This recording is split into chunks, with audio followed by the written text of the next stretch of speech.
పాదము బలితలమోపిన పాదము తలకద గగనము తన్నిన పాదము తలకద గగనము తన్నిన పాదము బలరిపుగాచిన పాదము బ్రహ్మ కడిగిన పాదము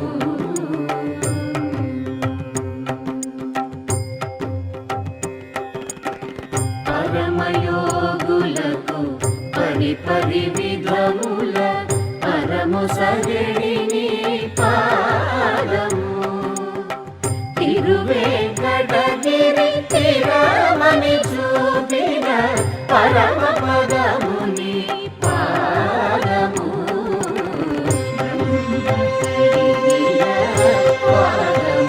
మూర్తులలో ఒకడైన వాడు సృష్టిని కాపాడేవాడు, లక్ష్మికి నివాసం కల్పించినవాడు, కుంఠంలో నివసించేవాడు శ్రీ మహావిష్ణువు. నమస్తే, welcome to Tej blogs. Govinda Hari Govinda కార్యక్రమానికి స్వాగతం సుస్వాగతం. నగరంలో లక్ష్మీపుర గ్రామానికి చెందిన దూపాడు దగ్గర లక్ష్మీ జగన్నాథ గట్టు ఆలయం ఉన్నది. సముద్ర తీరంలో కొన్ని దీవులు కొట్టుకొని రావడంతో ఉన్న ప్రాంతాన్ని అందులో భాగంగా శ్రీ లక్ష్మీ జగన్నాథ గట్టు అని పెద్దలు పిలవడం జరిగింది. లక్ష్మీ జగన్నాథ గట్టు క్షేత్రంలో ఒక కోనేరు ఉన్నది. ఆ కోనేరుని గట్టు కింద కోనేరు అని కూడా పిలుస్తారు. క్రితం శాస్త్రవేత్తలు తపాలకున్న ముద్రలను పరిశీలించి కాలానికి చెందినది అని తెలియజేశారు. కోనేరు కింద బుద్ధిస్ట్ ఆనవాళ్లు కూడా ఉన్నాయి అని తెలియజేశారు. ఆలయానికి కొద్దిగా దూరంలో ఒక కొలను ఉన్నది. కొలనుకు మరొక పేరు ఉన్నది. ఆ కొలనును దేవతల కోనేరు అని కూడా పిలుస్తారు.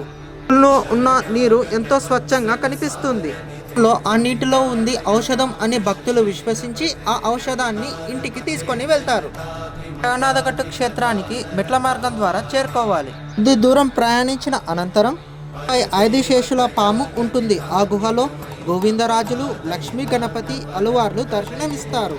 పూర్వం ప్రకారం విజయనగర సామ్రాజ్యానికి చెందిన ప్రభువులు ఇక్కడ స్వామివారిని ప్రతిష్ఠించారు అని లక్ష్మీపుర గ్రామంలో ఆధారాలు ఉన్నాయి.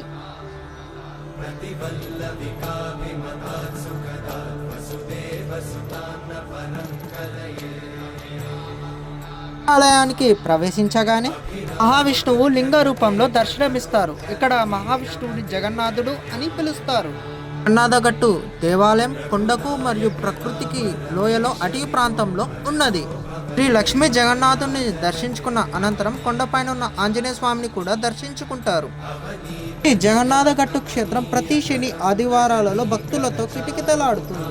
మహాశివరాత్రి సమయాల్లో స్వామివారికి ప్రత్యేక పూజలు నిర్వహిస్తారు. ఆ సమయాల్లో భక్తాదులు అధిక సంఖ్యలో వస్తారు. రాత్రి పర్వదినాన రథోత్సవం కూడా జరుగుతుంది. జరిగే సమయంలో సాయంత్రం 4 గంటల నుంచి తెల్లవారుజామున 4 గంటల వరకు నిర్వహిస్తారు. లక్ష్మీ జగన్నాథుడితో పాటు ఇక్కడ శ్రీ మహాలక్ష్మి నరసింహస్వామి కూడా దర్శనమిస్తారు. గమనిక, మహావిష్ణువు స్వయంగా వెలిసి ఉండడంతో అడవి మార్గంలో ఉన్న పురాతనమైన విగ్రహాలను తీసుకొని వచ్చి క్షేత్రంలో ప్రతిష్ఠించడం జరిగింది. నరసింహస్వామి దర్శనం చేసుకున్న అనంతరం లక్ష్మీ అమ్మవారిని మరియు పార్వతీదేవిని కూడా దర్శించుకుంటారు.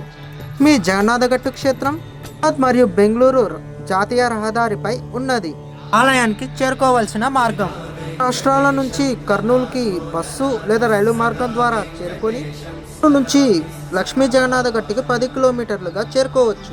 ఈ జగన్నాథగట్టు క్షేత్రానికి ప్రైవేట్ లేదా సొంత వాహనాల ద్వారా ఈ క్షేత్రానికి చేరుకోవచ్చు. మంచి ఆటోలు కూడా కలవు. వీడియో నచ్చినట్లయితే లైక్ చేయండి, షేర్ చేయండి, సబ్స్క్రైబ్ చేయండి.